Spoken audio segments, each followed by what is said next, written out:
আসসালামু আলাইকুম। ওয়ালাইকুম আসসালাম। কেমন আছেন? আলহামদুলিল্লাহ ভালো আছি। মার্কেটে পেঁয়াজ আমদানি কেমন হয়েছে? পেঁয়াজ আমদানি এত আমদানি যা বলা যায় না। 4 দিন কোনো রাস্তাঘাট খালি ছিল না। আচ্ছা, রিক্সা যাবে মানুষ যাবে সে পজিশন ছিল না। ছিল না। তো আজকে আলহামদুলিল্লাহ মাল আমদানি কম আছে। তা ওই আরো 1 সপ্তাহ লাগবে এই জাল কাটতে। আচ্ছা, আমরা শুনতে পাচ্ছি যে পেঁয়াজ আছে শ্যামবাজারে 1 সপ্তাহ লাগবে কাটতে, কথাটা বুঝতে হবে তো। 1 সপ্তাহ। 1 সপ্তাহ লাগবে। আচ্ছা, কিন্তু ঘরে বাইরে গোডাউনে বুঝাই। পেঁয়াজ। হ্যাঁ, আচ্ছা, এই যে আমি 4-5 দিন যদি পেঁয়াজ না আসে তাহলে বাজারটা একটু ভালো হবে। আমি আমি আপনাদের এই শ্যামবাজার ঢোকার সময় যে জগন্নাথ বিশ্ববিদ্যালয় থেকে একটু সামনের দিকে আসার সময় অনেকগুলো কন্টেইনার দাঁড়ানো ছিল। ওগুলা ফল কিছু পেঁয়াজের গাড়িও দেখেছি আটকা দাঁড়িয়ে আছে। আর এবং ফারাজগঞ্জের শেষ দিকে কিছু পেঁয়াজের গাড়ি দাঁড়ায় আছে। এগুলা তো 4 দিন প্রচুর ছিল রাস্তা, মানে মানুষ পার হতে পারেনি, মানুষ আসা যাওয়া করতে পারেনি। রিক্সা ভ্যান তো দূরে কথা, মানুষ মানুষ মানে এই পারে তো ওই পারে যাইতে পারে না 4 দিন। এত আজকে তো তাও মানে ফাঁকা আছে। জি জি জি। এত পেঁয়াজ শ্যামবাজারে ঢুকছে, 5-6 দিন যদি পেঁয়াজ নাও আসে তাও পেঁয়াজের অভাব নাই। অভাব নেই। না, আমরা তো শুনি তো আমানত ভান্ডারে একের পর এক খালি শুধু নামতেই থাকে। হ্যাঁ নামতেছি, বেচতেছি, টুকটাক বেচতেছি, কিন্তু আরো গাড়ি আছে। এত পেঁয়াজ আসার কারণ শুধু রমজান, কারণ এই কাঁচা পেঁয়াজ রমজান থাকবে এখন না বেশি দিন না। এখন তো আবার ওই যে পেঁয়াজ একটা বৃষ্টি হলে পরে পেঁয়াজ মুড়ি কাটা নষ্ট হয়ে যাবে। জি জি তারপরে 1 সপ্তাহের ভিতরে হালি আরম্ভ হয়ে যাবে পুরাদমে, 1 সপ্তাহ 10 দিন পর জি পুরাদমে হালি আরম্ভ হয়ে যাবে। জি। আমাদের দেশের যে শুধু কেবল হালি পেঁয়াজটা শুধু থাকে। হালি পেঁয়াজ থাকে 4-5 মাস, আচ্ছা, মুড়ি কাটা তো থাকে না। মুড়ি কাটা থাকে না। না, নষ্ট হয়ে মুড়ি যায়, কাটে শুধু নষ্ট হয়ে যায়। মুড়ি কাটা নষ্ট হয়ে যায়। আচ্ছা এর টেম্পার নাই। আচ্ছা আচ্ছা, বুঝতে পারছি। কিন্তু এই যে আমাদের দেশে যে যে হারে এখন পেঁয়াজের উৎপাদিত হইতেছে, বিগত আমরা যদি বলি গত আজকে থেকে 5 বছর আগে হ্যাঁ, আমরা তো এত পেঁয়াজও পাই নাই। না এত বেশ পাই নাই। কিন্তু এখন তো অনেকটা উন্নতির দিকে যাচ্ছে, তাই না? আর এই পেঁয়াজ নিয়ে আমরা যা দেখতেছি, আমাদের দেশের সরকারকে তো এবার বলেছেন কৃষকের দিকে তাকাবেন, দেখবেন। এখন সবাই অপেক্ষা এখন করতেছে। নির্বাচিত নতুন সরকার আসলে যদি তাকায় তাহলে খুবই ভালো, ভালো। খুবই ভালো। তাকালে তো জনগণও তাকাবে। সরকার যদি জনগণের তাকায়, চাষির দিক তাকায়, তাই চাষি সরকারের দিকে তাকাবে। জি জি, কারণ আমরা যদি সরকার যদি চাষির দিকে না তাকায় আবার নির্বাচনে তাকাবে না, বুঝতে পারছি, সে যে দলই করুক। বুঝতে পারছি। কিন্তু আমরা আমরা বাংলাদেশের লোকজন হয়ে, বাংলাদেশের জনগণ হয়ে আমরা ভারতের দিকে তাকাইতে পারি না। ভারত কিসের ভারত, ভারত ভারত করো কি জন্য? এই যে কিছু হলে তো ভারতের উপর নির্ভরশীল সবাই। ভারতের সবকিছু তো ব্যবহার করো তোমরা। ভারত তো তোমরা মুখে মুখে ভারত বিদ্বেষী, খাতা কলমে তো ভারত, ভারত ছাড়া তোমরা কিচ্ছু বোঝো না। আচ্ছা, ভারতের উপর না আসলে বাংলাদেশ চলবে না। ভারতের কোন জিনিস ছাড়া তোমরা বাঁচো আমার দেখাও। আচ্ছা আচ্ছা, বুঝতে পারছি। তার মানে আমাদের দেশে যদি ভারতের পণ্য ভয় করে তাহলে দেশই অচল হয়ে যাবে। অবশ্যই এটাই তো চলো, আপনি বুঝাতে চাইতেছেন, তাই না? তোমরা পাকিস্তান থেকে নিয়ে আসো, পাকিস্তান থেকে নিয়ে আসো। যারা ভিক্ষা করে খায় টাকার তোমরা গই করো। বুঝতে পারছি।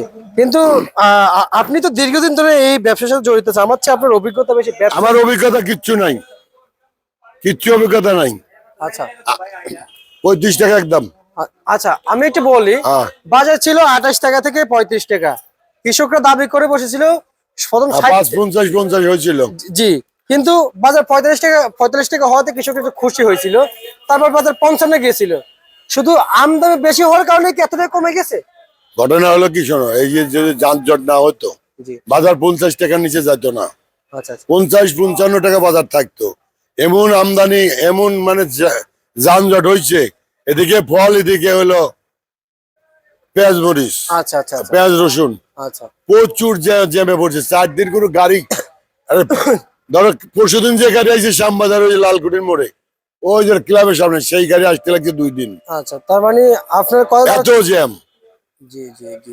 এই জ্যামটা কেটে গেছে আজকে। এখন আমদানি যাই হোক, আমরা তো বলে দিচ্ছি আমদানি কম করার কথা, কারণ যে মালগুলো আছে ওই মালগুলো তো বিক্রি করতে হবে, নইলে তো মুড়ি কাটা পেঁয়াজ নষ্ট হয়ে যাবে। নষ্ট হয়ে যাবে। আচ্ছা, এই কৃষকরা যখন পেঁয়াজ আমদানি করে তখন তো চায় কাঁচা পেঁয়াজ থাকলে ঘাটতি হয়ে যায়। এমনি কাটতে হবে, বস্তায় এখন মাপে রাখো, ফ্যান খাও, কালকে 1 কেজি থাকবে না, কমপক্ষে 1 কেজি একটি থাকবে না। আর যখন 4 দিন একটা গাড়িতে একটা বস্তা থাকে, অবশ্যই 3 দিন 4 দিন ট্রাকের মাথায় থাকে ত্রিফল মাল লাগানো, ওই মালে কিছু থাকে না এর সাথে যে গরম। ঘাটতি আছে। তারপরে আবার অথচ 4 দিনের পেঁয়াজ একদিনে তো একসাথে আমদানি হয়, বাজার অবশ্যই কমারই কথা। অবশ্যই কমবে। আচ্ছা, ওই যে গাড়ি ঢুকতেইছে। এখন ঢুকতেছে। আচ্ছা, এই যে বাইরে দেখা যাচ্ছে, কিন্তু আজকের বাজারে পেঁয়াজের দাম আসলে আপনার মানে আমি ধারণা অনুযায়ী বিক্রি করছি 34-35।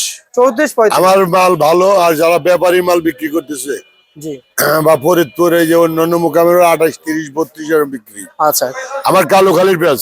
কিন্তু আপনার ধারণা অনুযায়ী এই বাজার 50 টাকা থাকার কথা ছিল যদি আমদানি স্বাভাবিক ভাবে হইতো, হ্যাঁ, তাই না? স্বাভাবিক ভাবে হলে পরে 10-50 থেকে রসুন 85 থেকে 95 ছিল, 40 টাকা খাচ্ছে না, এত আমদানি।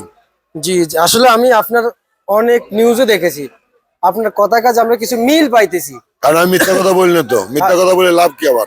কিন্তু আসলে আমি একটু জানতে চাই আপনার কাছ থেকে, অনেক আপনার ঘরে কি আপনার যারা কাস্টমার যারা আপনাকে চিনে, যারা আপনাকে চিনে তারা অন্যদিক যায় না, আপনার কাছে আসে। আমি তো মাল অ্যাকুরেট মাল পাই, আমার তো চাষির মাল, কিন্তু- ব্যাপারী মাল না, আমার তো চাষিরা। কিন্তু আমাদের কৃষকদের কোনো অভিযোগ নেই তো আপনাদের নিয়ে। অভিযোগ থাকবে না মানে এই যে বাজার কমে গেল। না, এটা কৃষক কৃষক শুনেন, একজন কৃষক আপনাকে চাইলে অভিযোগ করতে পারবে না, কেন? কারণ উনি নিজেই দেখতেছে 4 দিনে বেলতে একদিন নামে। আমি যে 4 দিনে খাবার এটা তো তাদের দোষ আছে, 4 দিনে খাবার তাদের চাষিদের দোষ আছে। চাষিরা যদি মাল না লোড না দেয়, তো তো দেখতেছিস ইউটিউবে দেখতেছে, খবর দেখতেছে, সবকিছু দেখতেছে, তারা মাল পাঠায় কেন? আচ্ছা, এটা চাষির দোষ। বুঝতে পারছি। কিন্তু আসলে আমি আমি আমার একটাই কথা যে আমি 4 দিনের খাবার একসাথে গেলে আমি একসাথে খাইতে পারবো না। কোনোদিনও সম্ভব এই না। একদিনেরটা আমি খাইতে পারবো, বাকি 3 দিনের খাবার আমার থেকে যাবে।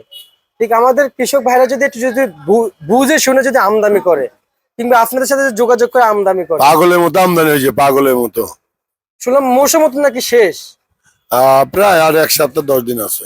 যে মৌসুমও শেষ, তাহলে অবশ্যই এটা তার শেষ মৌসুম। মাল থাকবে 15-20 দিন আছে, কিন্তু ওই 10 দিন 12 দিন পরে ওই এই মালার ধরবে না, হালি আরম্ভ গেলে মুড়ি কাটা ধরবে না। আচ্ছা, আর একটু একটু জানাবেন এই পেঁয়াজ আছে সর্বোচ্চ উচ্চ বাজার কত? আমি 35-34 বিক্রি করছি, আচ্ছা এর নিচে বিক্রি করে নেই। আচ্ছা, আচ্ছা, এর নিচে বিক্রি করেন নাই। আর রসুন কত যাচ্ছে? রসুন 40-45। 40-45 45 টাকা যাচ্ছে আজকে চলমান বাজারে। আজকের বাজার। আচ্ছা, এই 3 দিন আগে ছিল 90-85। 110 টাকা আমি শুনলাম, তারপর আগের দিন তার আগে দিয়ে 110 4 দিনের মাথায় 5 দিনের মাথায় আচ্ছা আচ্ছা আচ্ছা, সেই বাজার কমে আজকে আজকে 40-45, তাও খাওয়া নেওয়ার লোক নাই, লোক নাই, কাস্টমার নেই, এখানেও ভোগান্তি। সব দিকে ক্ষতি। আচ্ছা, বুঝতে পারছি। ঠিক আছে, আপনাকে অসংখ্য অসংখ্য ধন্যবাদ। তোমাকে অনেক অনেক ধন্যবাদ। ঢাকা থেকে মেসার্স আমানত ভান্ডার থেকে প্রিয় দর্শক, আজকের বাজার